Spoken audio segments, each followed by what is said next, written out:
Explore the Bible in 1 year with us. Day 12, Genesis 12, John 12, and Psalms 18. Presented by Mount Vernon Wilderness House Gathering. Selection highlighted in yellow indicates a prophetic pronouncement of the coming Messiah, Christ, first or second coming. Genesis chapter 12, New King James Version. Now the Lord had said to Abram, "Get out of your country, from your family, and from your father's house, to a land that I will show you. I will make you a great nation. I will bless you, and make your name great, and you shall be a blessing. I will bless those who bless you, and I will curse him who curses you, and in you all the families of the earth shall be blessed." So Abram departed as the Lord had spoken to him, and Lot went with him. And Abram was 75 years old when he departed from Haran. Then Abram took Sarai his wife, and Lot his brother's son, and all their possessions that they had gathered, and the people whom they had acquired in Haran, and they departed to go to the land of Canaan. So they came to the land of Canaan. Abram passed through the land to the place of Shechem, as far as the terebinth tree of Moreh, and the Canaanites were then in the land. Then the Lord appeared to Abram and said, "To your descendants I will give this land." And there he built an altar to the Lord who had appeared to him. And he moved from there to the mountain east of Bethel, and he pitched his tent with Bethel on the west and Ai on the east. There he built an altar to the Lord and called on the name of the Lord. So Abram journeyed, going on still toward the south. Now there was a famine in the land, and Abram went down to Egypt to dwell there, for the famine was severe in the land. And it came to pass, when he was close to entering Egypt, that he said to Sarai his wife, "Indeed, I know that you are a woman of beautiful countenance. Therefore it will happen when the Egyptians see you, that they will say, 'This is his wife,' and they will kill me, but they will let you live. Please say you are my sister, that it may be well with me for your sake, and that I may live because of you."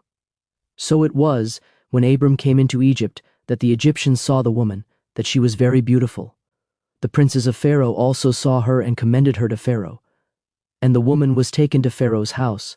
He treated Abram well for her sake. He had sheep, oxen, male donkeys, male and female servants, female donkeys, and camels. But the Lord plagued Pharaoh and his house with great plagues because of Sarai, Abram's wife. And Pharaoh called Abram and said, "What is this you have done to me? Why did you not tell me that she was your wife? Why did you say, 'She is my sister'? I might have taken her as my wife. Now therefore, here is your wife. Take her and go your way." So Pharaoh commanded his men concerning him, and they sent him away with his wife and all that he had. John chapter 12, New King James Version.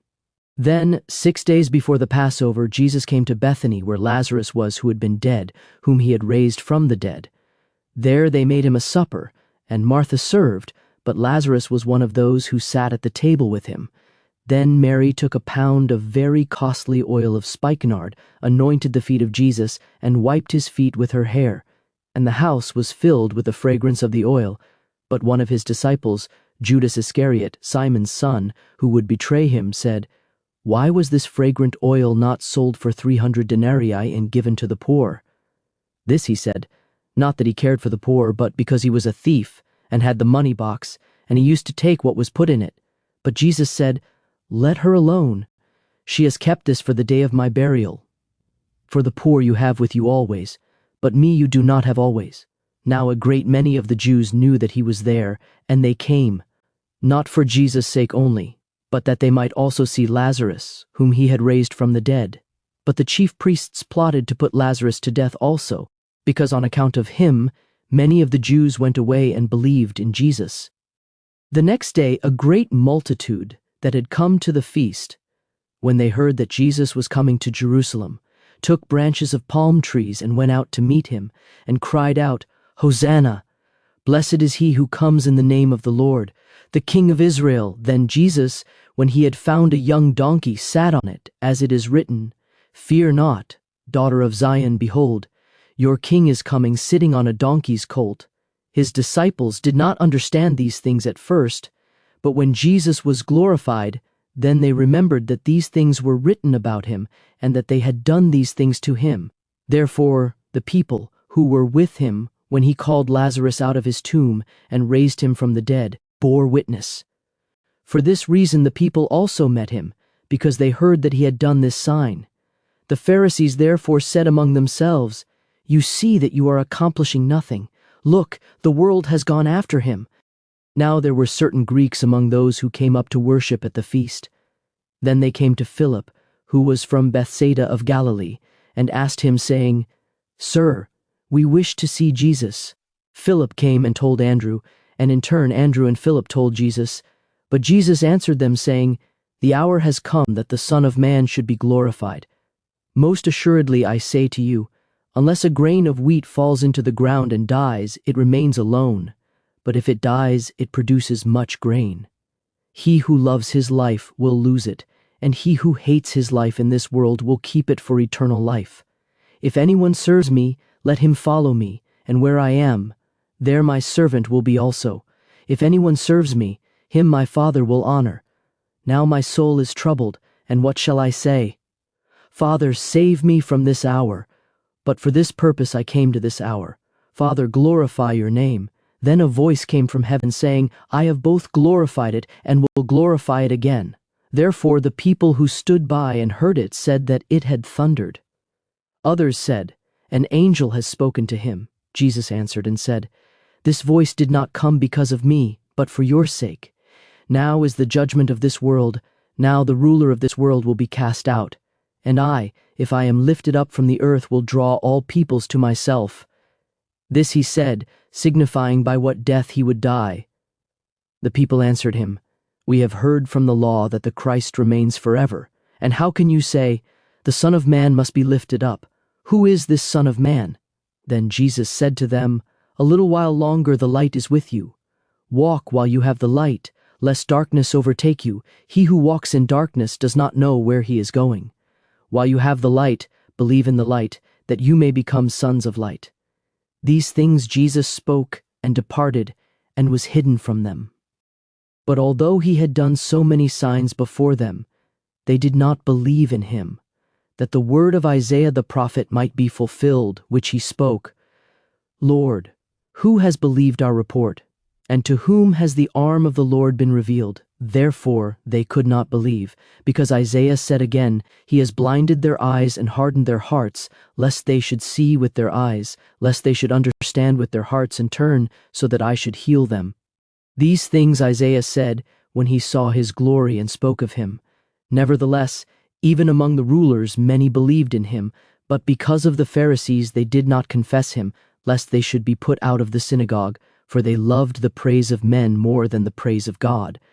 Then Jesus cried out and said, "He who believes in me, believes not in me, but in him who sent me.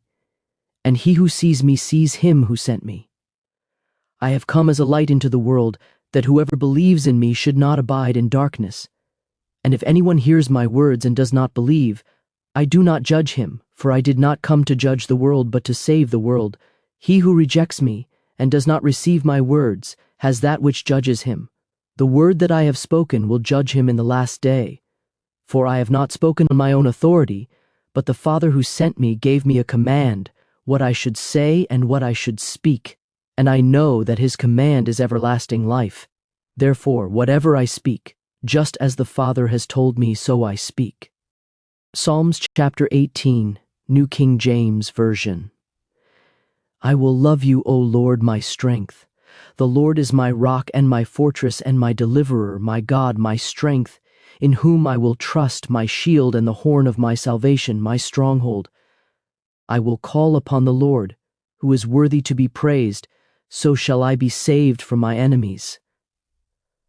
The pangs of death surrounded me, and the floods of ungodliness made me afraid. The sorrows of Sheol surrounded me, the snares of death confronted me. In my distress I called upon the Lord and cried out to my God. He heard my voice from his temple, and my cry came before him, even to his ears. Then the earth shook and trembled, the foundations of the hills also quaked and were shaken because he was angry. Smoke went up from his nostrils, and devouring fire from his mouth, coals were kindled by it. He bowed the heavens also, and came down with darkness under his feet. And he rode upon a cherub and flew. He flew upon the wings of the wind. He made darkness his secret place.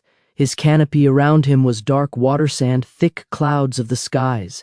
From the brightness before him his thick clouds passed with hailstones and coals of fire. The Lord thundered from heaven, and the Most High uttered his voice, hailstones and coals of fire. He sent out his arrows and scattered the foe, lightnings in abundance, and he vanquished them. Then the channels of the sea were seen. The foundations of the world were uncovered at your rebuke, O Lord, at the blast of the breath of your nostrils. He sent from above. He took me. He drew me out of many waters. He delivered me from my strong enemy, from those who hated me, for they were too strong for me. They confronted me in the day of my calamity, but the Lord was my support. He also brought me out into a broad place. He delivered me because he delighted in me. The Lord rewarded me according to my righteousness. According to the cleanness of my hands he has recompensed me. For I have kept the ways of the Lord, and have not wickedly departed from my God. For all his judgments were before me, and I did not put away his statutes from me. I was also blameless before him, and I kept myself from my iniquity. Therefore the Lord has recompensed me according to my righteousness, according to the cleanness of my hands in his sight. With the merciful you will show yourself merciful, with a blameless man you will show yourself blameless, with the pure you will show yourself pure, and with the devious you will show yourself shrewd. For you will save the humble people, but will bring down haughty looks. For you will light my lamp, the Lord my God will enlighten my darkness. For by you I can run against a troop, by my God I can leap over a wall. As for God, his way is perfect, the word of the Lord is proven, he is a shield to all who trust in him. For who is God, except the Lord, and who is a rock, except our God? It is God who arms me with strength and makes my way perfect.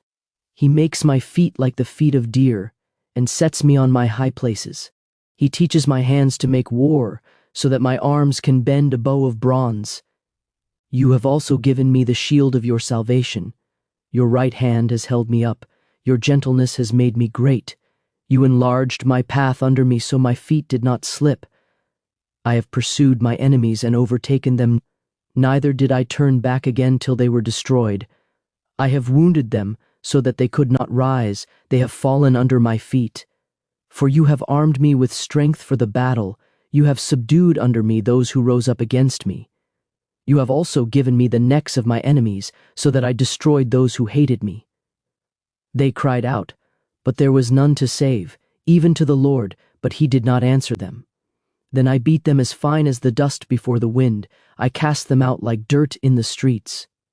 You have delivered me from the strivings of the people.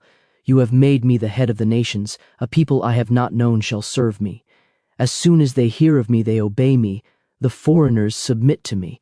The foreigners fade away and come frightened from their hideouts. The Lord lives. Blessed be my rock. Let the God of my salvation be exalted. It is God who avenges me and subdues the peoples under me. He delivers me from my enemies. You also lift me up above those who rise against me. You have delivered me from the violent man. Therefore I will give thanks to you, O Lord, among the Gentiles, and sing praises to your name. Great deliverance he gives to his king, and shows mercy to his anointed, to David and his descendants, forevermore.